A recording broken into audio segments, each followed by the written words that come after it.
Hello aspirants, welcome to SB institute. আগের ক্লাসে আমরা দেখেছি হরপ্পা সভ্যতা কিভাবে আবিষ্কার করা হয়, তারপরে সেই সভ্যতার কিছু বিশেষ বিশেষ বৈশিষ্ট্য। আজকে আমরা দেখব এই হরপ্পা বা সিন্ধু সভ্যতার যে ইম্পর্টেন্ট গুরুত্বপূর্ণ যে নগরগুলো, সেই নগরে কি কি জিনিস খুঁজে পাওয়া যায় যেগুলো থেকে পরীক্ষায় কোশ্চেন আসে, আর এই নগর বর্তমানে কোন রাজ্যে অবস্থিত বা কোন দেশে অবস্থিত, এগুলো থেকেও কিন্তু কোশ্চেন আসে। আজকের ক্লাসটা ভীষণ ইম্পর্টেন্ট হতে চলেছে, খুব ভালো করে মন দিয়ে দেখবে এবং নোট ডাউন তো অবশ্যই করবে। তো বেশি দেরি না করে শুরু করা যাক আজকের ক্লাস। সবার প্রথমে দেখব হরপ্পা নগরী। হরপ্পা সভ্যতা বা সিন্ধু সভ্যতার প্রথম নগর যেটা আবিষ্কৃত হয় সেটা হচ্ছে যে হরপ্পা, 1921 সালে। কে আবিষ্কার করেন? দয়ারাম সাহানি। দয়ারাম সাহানি। হরপ্পা সভ্যতা বা সিন্ধু সভ্যতার প্রথম নগর হরপ্পা, এই কারণেই কিন্তু সিন্ধু সভ্যতাকে হরপ্পা সভ্যতাও বলা হয়। আর আগের ক্লাসে আমরা পড়েছিলাম যে হরপ্পা সভ্যতা বা সিন্ধু সভ্যতার নামকরণ কে করেছিল, এটা তোমরা অবশ্যই কমেন্টে জানাবে। এবার বিষয় হচ্ছে যে হরপ্পা বা এই হরপ্পা নগরীতে, এই নগরে এমন কি ইউনিক জিনিস খুঁজে পাওয়া যায় যেগুলো আমাদের মনে রাখতে হবে বা যেগুলো থেকে পরীক্ষায় কোশ্চেন আসে। সেটা হচ্ছে যে এই যে একটা রোতে 6টি গ্রানারি, 6 গ্রানারি খুঁজে পাওয়া যায় হরপ্পাতে, ভীষণ ইম্পর্টেন্ট। আর মহেঞ্জোদারোতেও একটা গ্রানারি খুঁজে পাওয়া যায়, কিন্তু সেটি গ্রেট গ্রানারি। তো এই দুটোর মধ্যে ঘুরিয়ে যায়, এই জন্যে ভালো করে মুখস্থ করে নেবে বা মনে রাখবে। এইভাবে এটা আমরা মনে রাখতে পারি যে হরপ্পা, এখানে 7টি অক্ষর আছে, তো আমরা এর সাথেই রিলেট করে নেব যে 6টি, 6 গ্রানারি হরপ্পার সাথে যুক্ত। তারপরে কফিন বিউরিয়াল, কফিন বারিয়াল, এটা পাওয়া যায় হরপ্পাতে, ভীষণ ইম্পর্টেন্ট। কোশ্চেন আসে, ডাইরেক্ট কোশ্চেন আসে এখান থেকে, তো মনে রাখতে হবে কফিন বারিয়াল কোথায় পাওয়া যায়? হরপ্পা। নেক্সট মহেঞ্জোদারো, ভীষণ ইম্পর্টেন্ট। অনেক জিনিস বা ইম্পর্টেন্ট কিছু জিনিস খুঁজে পাওয়া যায় যেগুলো আমাদের মনে রাখতে হবে। সবার প্রথমে দ্য গ্রেট বাথ মহেঞ্জোদারোতে পাওয়া যায়। কিভাবে মনে রাখবো তার ট্রিক্স দেবো, তার আগে বলে নিই মহেঞ্জোদারো 1922 খ্রিস্টাব্দে আবিষ্কৃত হয় রাখাল দাস ব্যানার্জির দ্বারা, আর.ডি. ব্যানার্জির দ্বারা, রাখাল দাস ব্যানার্জির দ্বারা 1922 খ্রিস্টাব্দে। এটা মনে রাখতে হবে। অনেক সময় হরপ্পা আর মহেঞ্জোদারোর সালের সাথেও গুলিয়ে যায়, আবিষ্কারকের সাথেও গুলিয়ে যায়। আমরা এইভাবে মনে রাখতে পারি যে হরপ্পা নগরী দয়ারাম সাহানি প্রথমে আবিষ্কার করেন।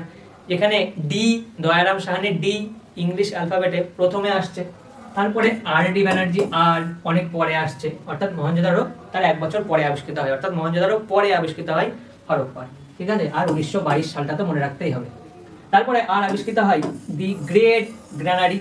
হরপ্পাতে আবিষ্কৃত হয়েছিল 6 গ্রানারি একটা সারিতে, আর মহেঞ্জোদারোতে দি গ্রেট গ্রানারি। তারপরে পশুপতি শিল, পশুপতি শিল ভীষণ ইম্পর্টেন্ট। তারপরে এই যে দ্য ড্যান্সিং গার্ল, নৃত্যরত মহিলা। নৃত্যরত মহিলা, ড্যান্সিং গার্ল থেকে আরেকটি কোশ্চেন আছে, সেটা হচ্ছে যে কিসের তৈরি? এটা ব্রোঞ্জের তৈরি, ব্রোঞ্জের তৈরি। দাড়িওয়ালা মানুষ, বিয়ার্ডেড ম্যান, মহেঞ্জোদারোতে পাওয়া যায়। এটি কিসের তৈরি? এই থেকেও কোশ্চেন আসে। এটি স্টিয়াটাইটের তৈরি, স্টিয়াটাইটের তৈরি, ভীষণ ইম্পর্টেন্ট। কোশ্চেন আসে, ডাইরেক্ট কোশ্চেন আসে এখান থেকে।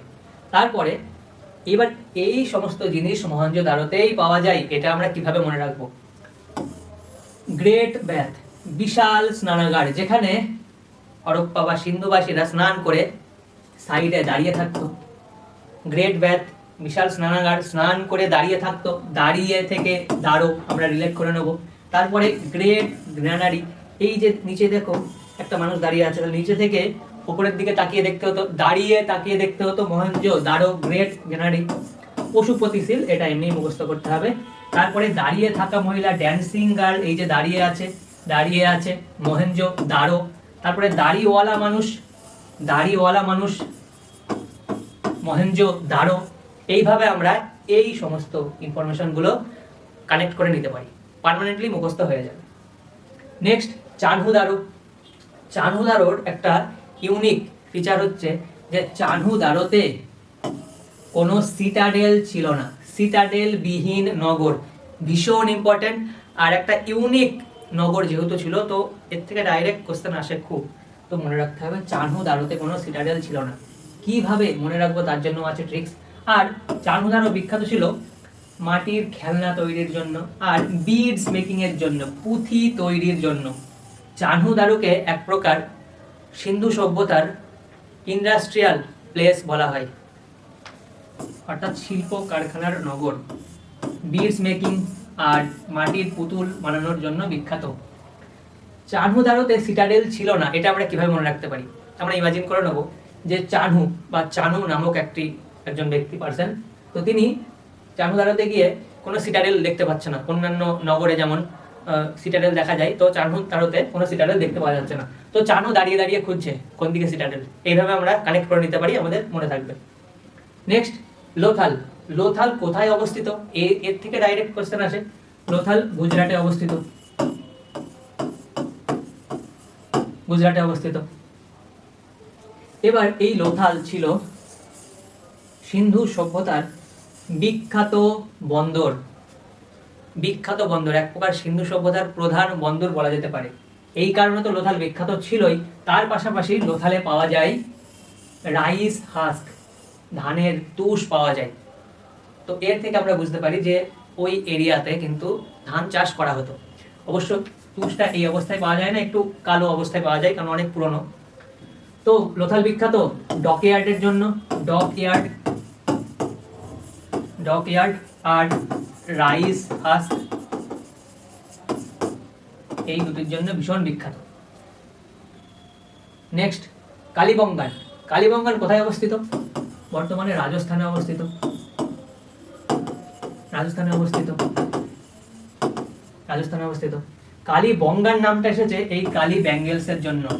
কালো রঙের হাতের বালা ওখানে পাওয়া গিয়েছে কালীবঙ্গানে, এই কারণেই কিন্তু কালীবঙ্গান নামটা এসছে।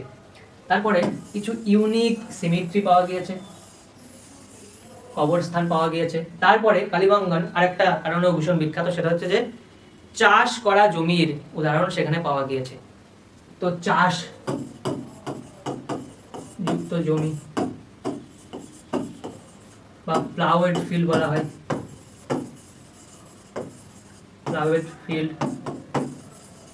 প্লাউড ফিল্ডের জন্য বিখ্যাত। নেক্সট, ধোলাবিরা। ধোলাবিরা কোথায় অবস্থিত? ধোলাবিরাও গুজরাটে অবস্থিত। ধোলাবিরা কি জন্য বিখ্যাত? ধোলাবিরা ওয়াটার রিজার্ভয়ারের জন্য বিখ্যাত। সেই সময় তৎকালীন সময়ে অ্যাডভান্স রিজার্ভয়ার ছিল ধোলাবিরাতে, তো ভীষণ বিখ্যাত সেই সময়কার এই রিজার্ভয়ার ছিল, অর্থাৎ ওয়াটার রিজার্ভেশনের জন্য বিখ্যাত ছিল ধোলাবিরা। আর ধোলাবিরা বিখ্যাত ছিল তিনটি ভাগের জন্য। ধোলাবিরা নগর, এই ওয়ান অ্যান্ড অনলি নগর, যেটা তিনটি ভাগে বিভক্ত ছিল। সিন্ধু সভ্যতা বা হরপ্পা সভ্যতার নগর তো সাধারণত দুটি ভাগে বিভক্ত ছিল, একটা হচ্ছে সিটাডেল আর একটা হচ্ছে নিম্নবর্তী শহর বা নিচু শহর। কিন্তু এই ধোলাবিরা তিনটি ভাগে বিভক্ত ছিল, সিটাডেল মাঝখানের শহর ও সাইডের শহর, অর্থাৎ নিম্নবর্তী এরিয়া।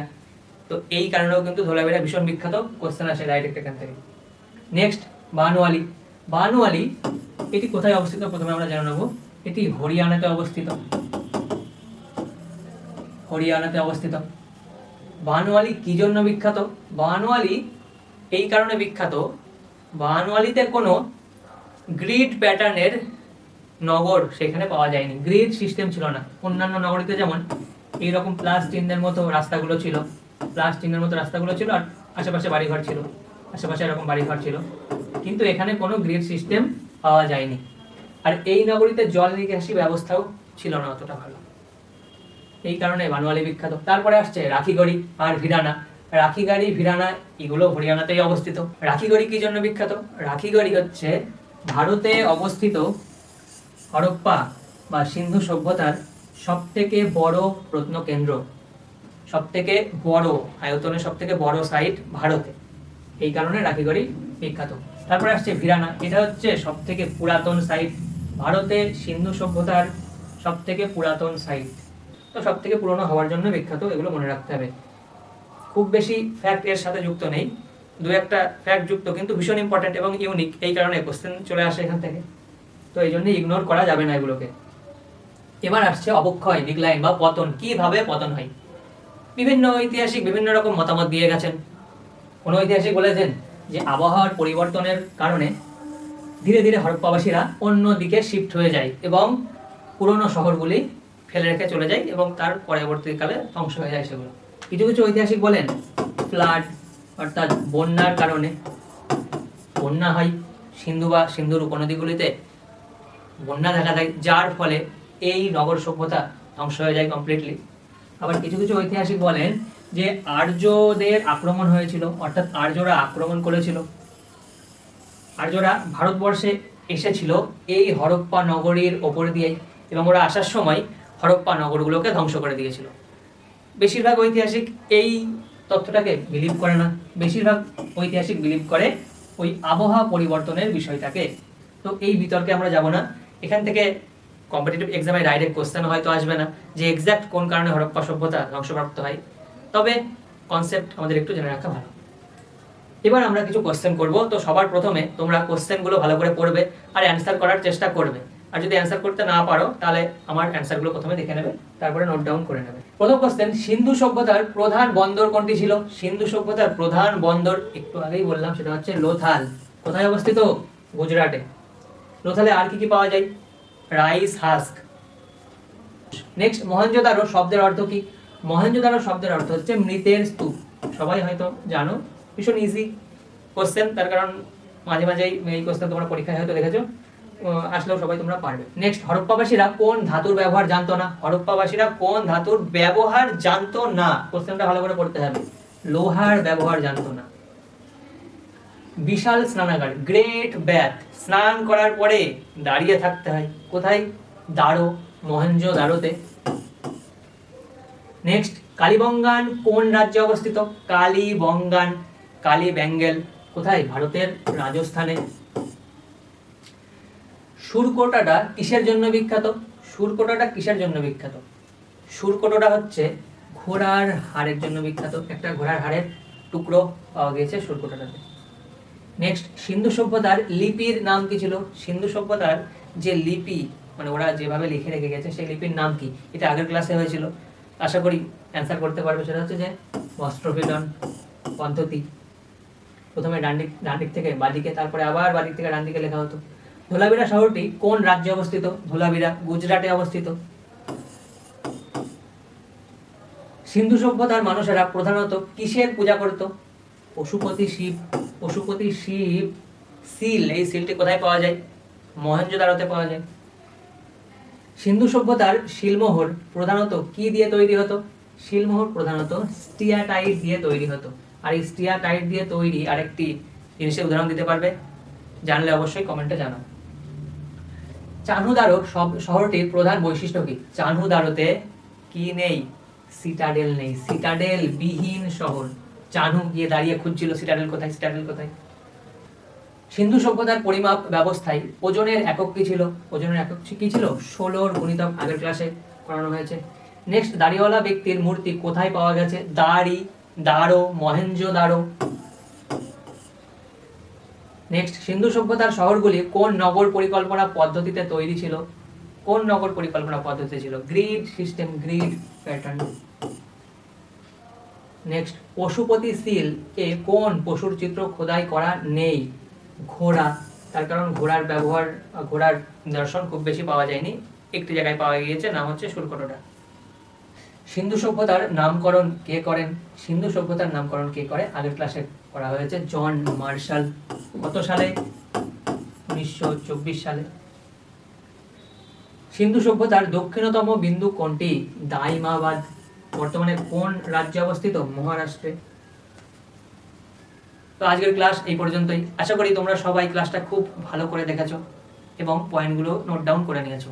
ঠিক এইরকমই আরও ক্লাস নিয়ে আমি উপস্থিত হব তোমাদের সামনে, সেই জন্য আমাদের চ্যানেলটিকে সাবস্ক্রাইব করো। Thank you.